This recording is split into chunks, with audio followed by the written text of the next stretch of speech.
और मतदान से पहले इलेक्शन कमीशन की तैयारियां लगभग पूरी हो चुकी है और आज शाम 5 बजे के बाद प्रचार का शोर पूरी तरह से थम जाएगा।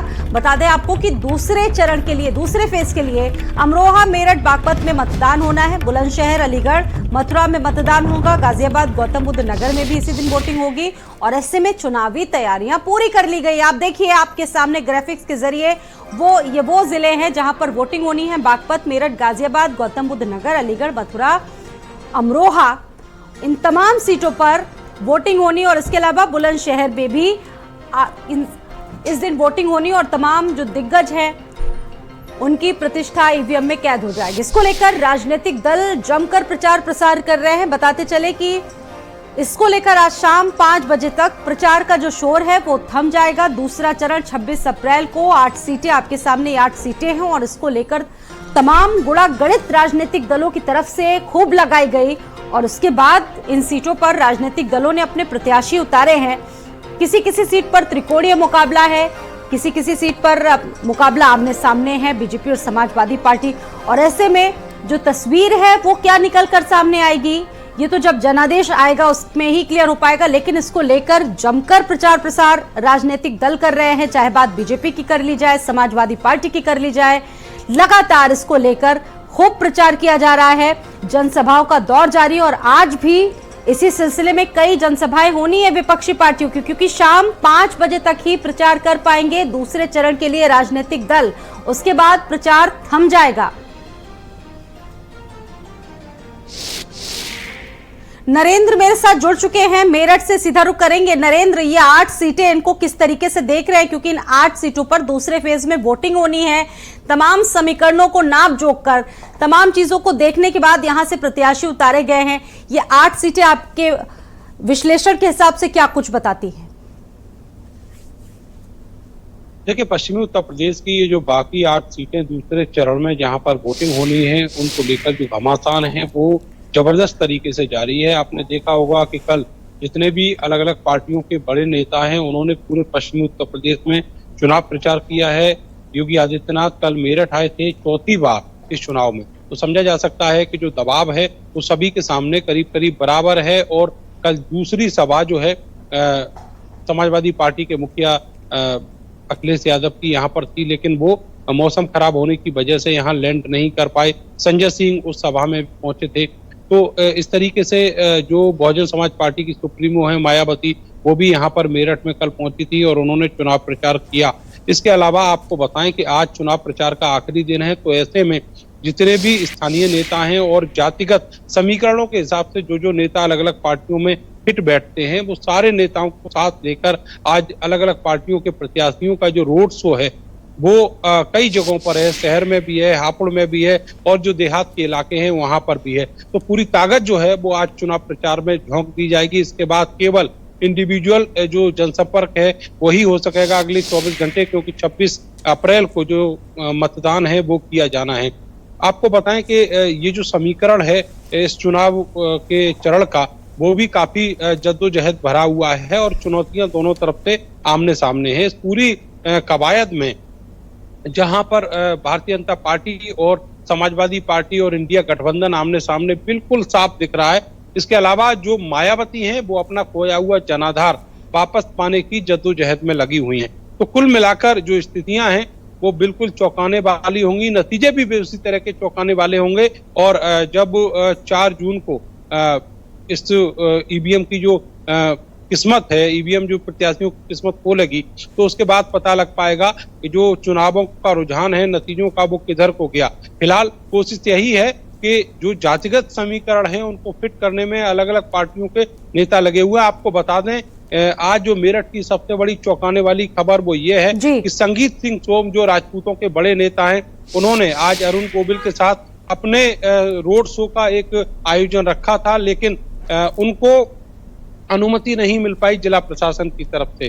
तो ऐसे में उनका जो आयोजन है वो रद्द कर दिया गया है। आपको बता दें कि ये आयोजन इसलिए भी महत्वपूर्ण था कि यहाँ पर पश्चिमी उत्तर प्रदेश में जो राजपूत हैं जगह जगह पंचायतें करके और बीजेपी के खिलाफ मोर्चा खोले हुए हैं। ऐसे में बीजेपी के प्रत्याशियों को लुभाने के लिए राजपूत नेताओं का सहारा लिया जा रहा है। संगीत सिंह सोम जो है वो पश्चिमी उत्तर प्रदेश के कद्दावर राजपूत नेताओं में गिने जाते हैं, जो बीजेपी के भी बड़े नेताओं में शुमार हैं। तो इसलिए उनका जो रोड शो था बड़ा महत्वपूर्ण था, लेकिन आज अनुमति न मिलने की वजह से नहीं हो पाएगा।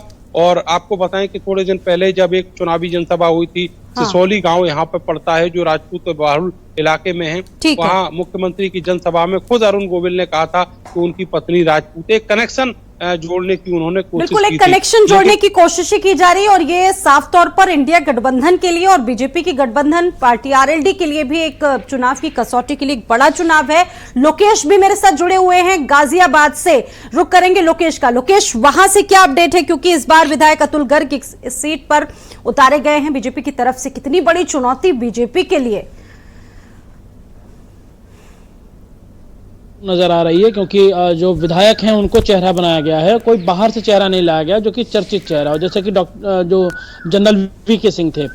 इस बार हालांकि ये सीट इजी गोइंग सीट है बीजेपी के लिए, लेकिन बावजूद इसके पूरी तरीके से ताकत झोंकी गई है इस पूरे चुनाव प्रचार के दौरान। और वजह यह है कि जब चुनाव प्रचार का दौर शुरू होता है तो शुरुआती दौर में विकास, महंगाई, तमाम इस तरीके के मुद्दे होते हैं, राष्ट्रवाद के मुद्दे होते हैं। लेकिन जब जब चुनाव नजदीक आता है, क्योंकि अब 8 घंटे से भी कम का समय बचा हुआ है चुनाव प्रचार खत्म होने में, ये सारा का सारा प्रचार जो है वो जातिगत समीकरण पर सिमट कर रह जाता है। और इसकी वजह यही है कि सारी राजनीति, सारे कैंडिडेट जो खड़े किए जाते हैं वो जातिगत समीकरण को ध्यान में रख करके उम्मीदवार खड़े किए जाते हैं इस चुनाव के दौरान। तो आज अगर शहर में गहमा गहमी का माहौल इसलिए रहने वाला है कि तीनों प्रत्याशी, चाहे वो भाजपा के हों, कांग्रेस के हों या फिर बीएसपी के, तीनों अलग अलग क्षेत्र में आज रोड शो करने जा रहे हैं। और इस रोड शो के अंदर भारी भीड़ देखने को मिल सकती है। वजह यह है कि आज आखिरी ताकत जो है वो झोंकी जा रही है इस चुनाव प्रचार में, क्योंकि 5 बजे के बाद जब प्रचार बंद होगा तो केवल 1-to-1 जो इंडिविजुअल जनसंपर्क है केवल उसी को अनुमति मिलेगी। और उसके बाद जब सारा दारोमदार है वो जिला प्रशासन पर शिफ्ट होगा, क्योंकि परसों चुनाव है तो चुनाव की तैयारियों को लेकर के, टीमों को रवाना करने को लेकर के एक अलग व्यवस्था की जाएगी।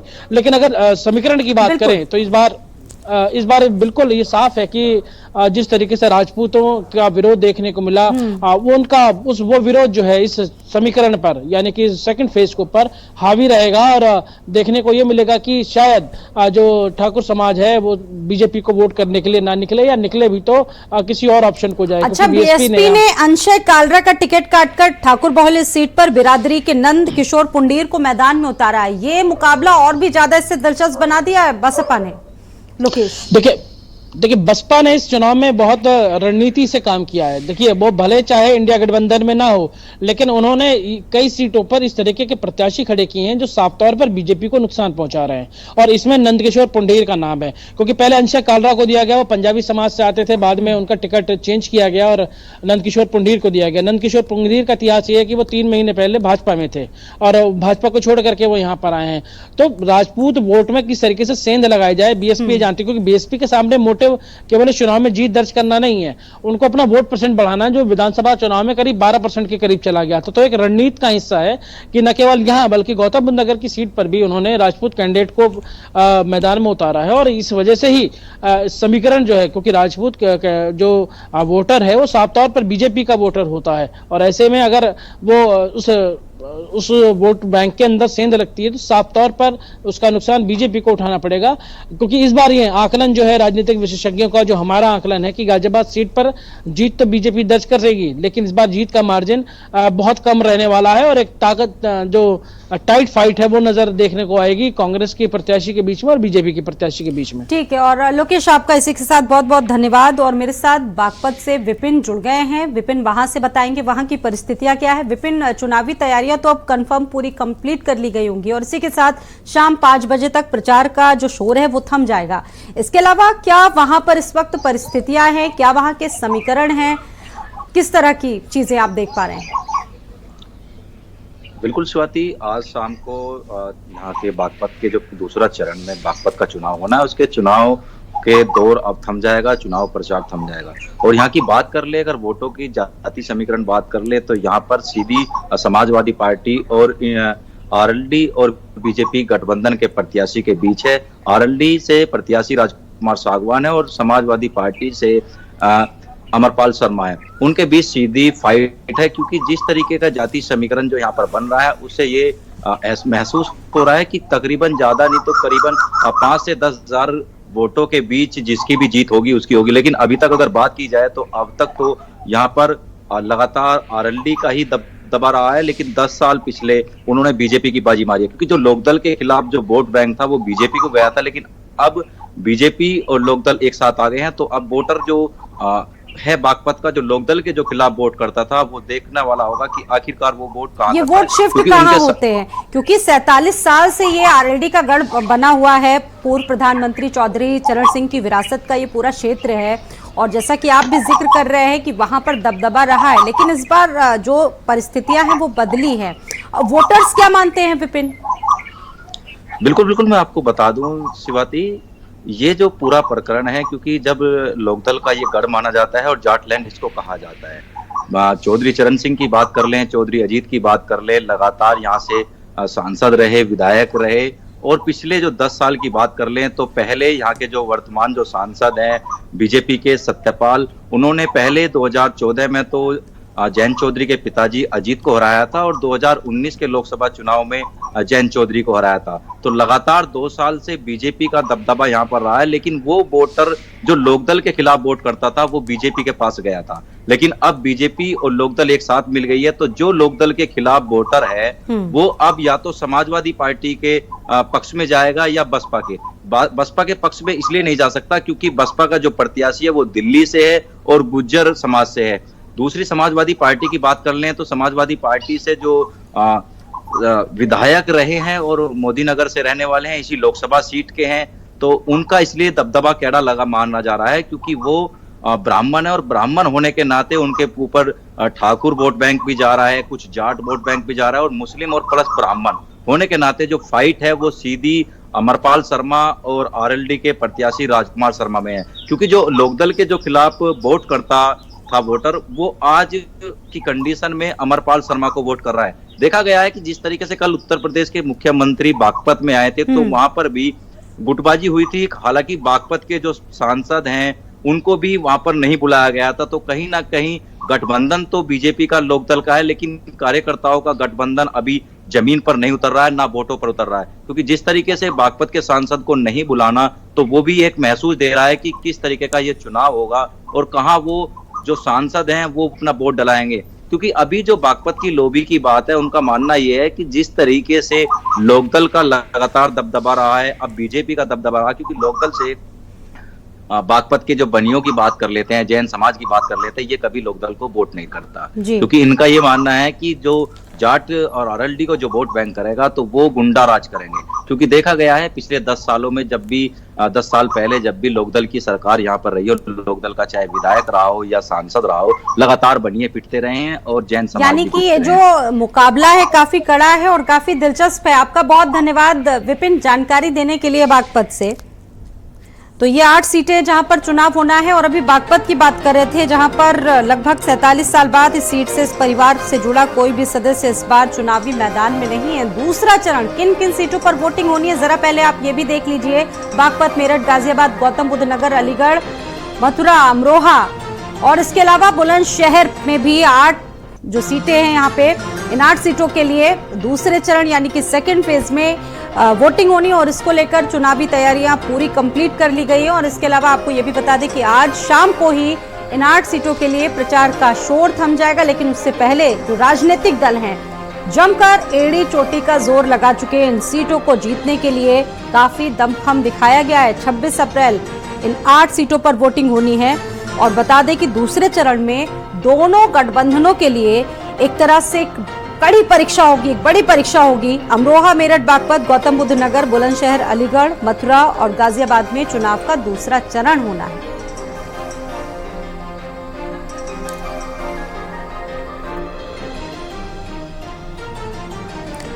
तो पश्चिमी उत्तर प्रदेश की 8 लोकसभा सीटों पर पहले चरण में मतदान हुआ, और अब जो नजर है दूसरे चरण पर है। गौरव जुड़ गए हैं मथुरा से, सीधा रुख करेंगे गौरव का। गौरव, मथुरा को लेकर क्या जानकारी है, किस तरीके से मथ रहे हैं राजनीतिक दल मथुरा को, और वहां से क्या राजनीतिक समीकरण अभी तक सामने आ पाए?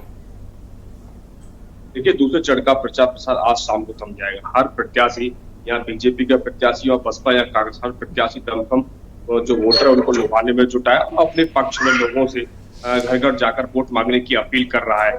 भारतीय जनता से जो हेमा मालिनी वो मैदान में है, बसपा से सुरेश सिंह और कांग्रेस से मुकेश धनगर लगातार इनका प्रचार प्रसार चल रहा था, लेकिन आज शाम को प्रचार प्रसार थम जाएगा। और वहीं आज 11 बजे हेमा मालिनी का रोड शो सिटी में होकर निकलेगा और काफी भीड़ होने की संभावना उस रोड शो में जताई जा रही है। अगर लेकिन बात की जाए जिस तरीके से लोकदल और बीजेपी का गठबंधन हुआ है, वही ना कहीं कहना चाहेंगे कि इसमें जो लोकदल के जो वरिष्ठ नेता हैं कहीं ना कहीं वो भारतीय जनता पार्टी से नाराज दिख रहे हैं। और जो कुमार नरेंद्र सिंह है, वरिष्ठ नेता लोकदल के, उन्होंने भारतीय जनता पार्टी पर सवाल उठाए। उनका कहना है कि जो लोकदल के कार्यकर्ता है उनको भारतीय जनता पार्टी को सम्मान नहीं मिल रहा। कई मीटिंग ऐसी हुई कि इसमें कुमार नरेंद्र सिंह को बोलने दिया। अमित शाह जब मथुरा आए हेमा मालिनी के समर्थन जनसभा की तो उनको उनकी कहीं ना कहीं इससे कह सकते हैं कि बीजेपी और लोकदल में कहीं ना कहीं अंदरूनी कलह भी देखने को मिल रही है। जी बिल्कुल, एक तरह से बहुत हाई प्रोफाइल सीट है, काफी हॉट सीट है और ऐसे में हेमा मालिनी को चुनाव मैदान में उतारा गया। बहुत धन्यवाद गौरव जानकारी देने के लिए। तो मथुरा लोकसभा सीट पर बीजेपी उम्मीदवार हेमा मालिनी इस बार हैट्रिक लगाने की कोशिशों में जुटी हुई है। वहीं 2014 से लेकर 2019 तक लगातार जीत उन्होंने हासिल की। मनोज जुड़ गए हैं इस खबर पर मेरे साथ बुलंदशहर से। मनोज, बुलंदशहर को लेकर और क्या जानकारियां हैं? फिलहाल वहां पर किस तरह की तैयारियां चल रही हैं, क्योंकि परसों चुनाव है और शाम 5 बजे तक चुनावी शोर भी थम जाएगा। क्या समीकरण है वहां के? जी स्वाति, बता दें बुलंदशहर में दूसरे चरण में चुनाव है जो आज 5 बजे थम जाएगा। उसी को लेकर के सभी प्रत्याशी अपना अपना जोर लगा रहे हैं। जैसे भारतीय जनता पार्टी के डॉक्टर भोला सिंह आज बड़ा रोड शो कर रहे हैं बुलंदशहर के अंदर, उसी के लिए बीजेपी पूरी तरह तैयार हो चुकी है। वही बात करें बसपा से, बसपा के गिरीश जाटव बसपा से चुनाव प्रचार पूरी तरह लगे हुए हैं, उसी को लेकर के पूरी तैयारी कर ली गई है। बात करें बुलंदशहर की, जो 2 तहसील है, जो 2 विधानसभा है, वो गौतम बुद्ध नगर में लगती हैं। जैसे आज गौतम बुद्ध नगर के खुर्जा में डॉक्टर महेश शर्मा वो बहुत बड़ा रोड शो कर रहे हैं, उसी को लेकर के उनसे कुछ तो जो राजपूत समाज के लोग नाराज थे उनको मना करके। मनोज, ये गढ़ तो बीजेपी का माना जाता है, रिजर्व सीट बीजेपी के गढ़ के रूप में जानी जाती है। और अगर बात करें तो यहाँ पर 2 मौजूदा सांसदों के बीच में भिड़ंत भी काफी ज्यादा महत्वपूर्ण है। जी बता दें, ये बाबू कल्याण सिंह जी का ये भूमि है। यहाँ सबसे ज्यादा लोधे समाज का लोग है। जो लोधे समाज थे वो बाबूजी के लिए मर मिटना चाहते थे, वही उन्हीं की सीट को लेकर के ये जो आज तक जो 2 बार भोला सिंह सांसद हुए हैं, लोधे समाज उनसे बहुत ज्यादा लगाव रखता है। उसी को लेकर के आज डॉक्टर भोला सिंह बुलंदशहर के अंदर बहुत बड़ा रोड शो कर रहे हैं, उसी की तैयारी में जुट गए। और जहां तक समीकरण की बात करें, जो भारतीय जनता पार्टी के डॉक्टर भोला सिंह है और गिरीश जाटव है, दोनों में आपस में बसपा से कितनी बड़ी चुनौती मिल रही है? मनोज, आप बता तो रहे हैं इसको लेकर, बसपा भी क्या चुनौती दे रही है? जी, कहीं ना कहीं जो भारतीय जनता पार्टी को जो चुनौती देने वाली दूसरी पार्टी है वो गिरीश जाटव है बसपा से। वो पूरी तैयारी में लगे हुए हैं। जो वोटर है वो बनाने के चक्कर में कांग्रेस के जो प्रत्याशी है कहीं ना कहीं तीसरे नंबर पर जाने की उम्मीद है। जो वोटर है, जो यहाँ का जो लोधे समाज है वो भारतीय जनता पार्टी के साथ है। और जो SC के लोग हैं, ये आरक्षित सीट है, उसी को लेकर के पूरी तैयारी में लगे हुए हैं। दोनों में भारतीय जनता पार्टी और बसपा में यहाँ कांटे की टक्कर देखी जाएगी। यानी कि ये जो आप नाम बता रहे प्रत्याशियों के, एक तरह से चुनावी जो माहौल है गरमाया हुआ है। बहुत धन्यवाद आपका जानकारी देने के लिए, मनोज, जुड़ने के लिए। तो ये 8 सीटें हैं जहां पर चुनाव होने हैं दूसरे चरण के लिए, और इन दूसरे चरण के चुनावों के लिए सभी दिग्गजों ने, सभी पार्टियों ने एड़ी चोटी का जोर आजमा लिया है।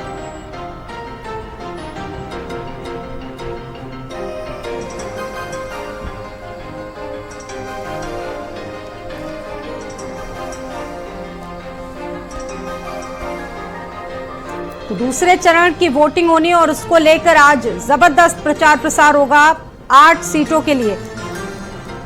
दानिश जुड़ गए इस खबर पर मेरे साथ जुड़ने के लिए। दानिश, गौतम बुद्ध नगर की सीट को आप किस तरीके से देख रहे हैं? आपका अपना विश्लेषण इस सीट के लिए क्या है?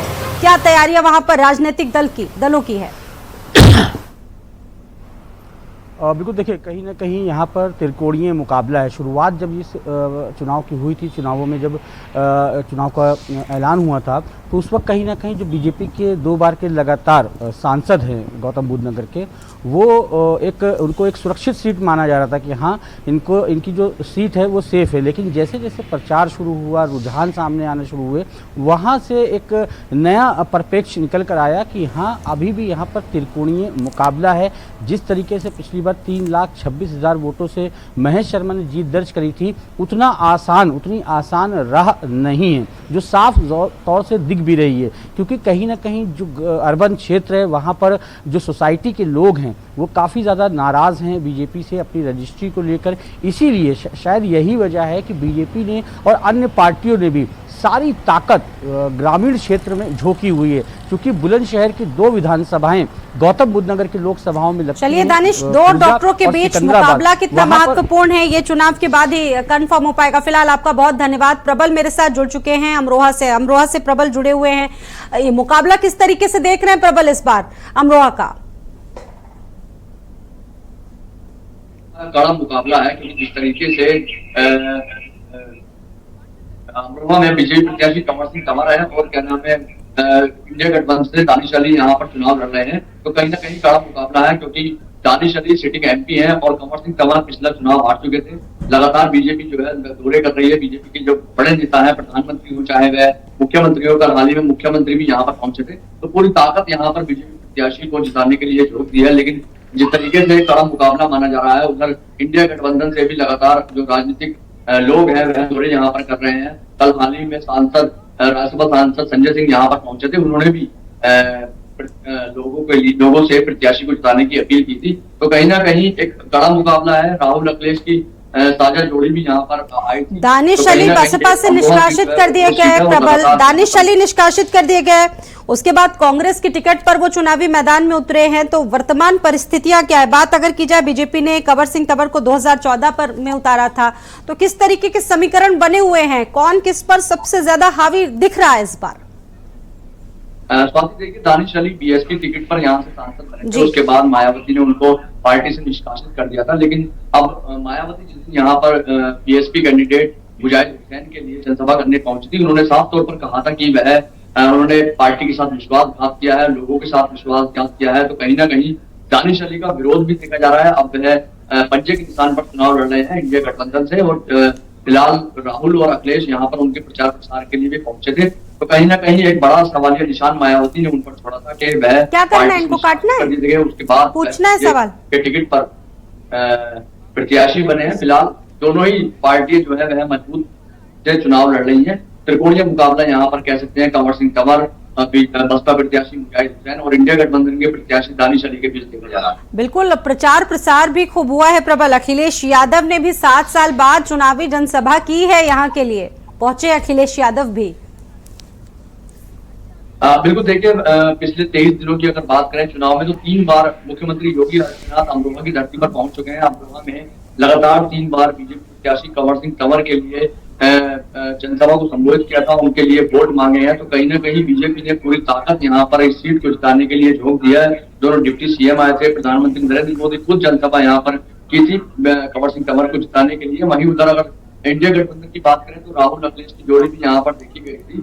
लेकिन उससे अगले दिन ही मायावती खुद यहाँ पर बीएसपी प्रत्याशी मुजाहिद हुसैन के लिए यहाँ पर जनसभा को संबोधित करने पहुंची थी। तो कहीं ना कहीं दूसरे चरण का जो अमरोहा सीट लोकसभा सीटें जो है अहम सीट है, क्योंकि सभी पार्टियां के जो मुख्य लोग हैं वह यहाँ पर प्रचार प्रसार कर चुके हैं। तो कहीं ना कहीं अमरोहा में त्रिकोणीय मुकाबला है। हालांकि जो मुस्लिम बाहुल्य सीट है, अब देखना होगा कि मुस्लिम अगर दोनों पार्टियों की तरफ बढ़ता है तो कहीं ना कहीं इसका फायदा बीजेपी को पहुंचने वाला है। बिल्कुल, सपा कांग्रेस गठबंधन मुस्लिम बाहुल्य सीट पर मुस्लिम वोट बैंक की सेंधमारी रोक पाती है या फिर नहीं रोक पाते हैं, ये देखना बहुत दिलचस्प होगा।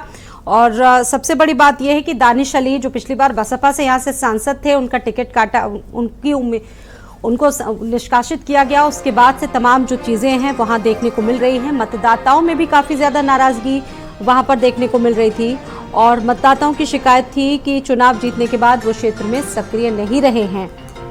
तो ये 8 सीटें हैं 26 अप्रैल को जिनमें वोटिंग होनी है और इसको लेकर तमाम तैयारियां की गई हैं और सारे जातिगत राजनीतिक समीकरणों को देखते हुए खूब जोर आजमाइशी की गई, प्रचार प्रसार भी जमकर किए गए तमाम दलों की तरफ से, चाहे बात कांग्रेस की कर ली जाए, समाजवादी पार्टी की कर ली जाए, बसपा की कर ली जाए या बीजेपी की कर ली जाए, सभी ने एड़ी चोटी का जोर आजमाया है इन सीटों को जीतने के लिए। तो देखिए, आज मुख्यमंत्री योगी आदित्यनाथ मीडिया सेंटर का उद्घाटन करने जा रहे हैं। आपसे कुछ ही देर बाद 10 बजे मीडिया सेंटर का उद्घाटन करेंगे मुख्यमंत्री योगी आदित्यनाथ। बीजेपी कार्यालय में मीडिया सेंटर का उद्घाटन आज होना है, जहां एक तरफ दूसरे चरण की तैयारियां जमकर की जा रही है, वहीं मुख्यमंत्री योगी आदित्यनाथ आज इन्हीं चीजों के बीच उद्घाटन भी करने जा रहे हैं। बीजेपी कार्यालय में मीडिया सेंटर का उद्घाटन होना है। आपसे कुछ ही देर बाद मुख्यमंत्री योगी आदित्यनाथ पहुंचेंगे। उद्घाटन करने के बाद प्रेस कॉन्फ्रेंस को भी संबोधित करेंगे मुख्यमंत्री योगी।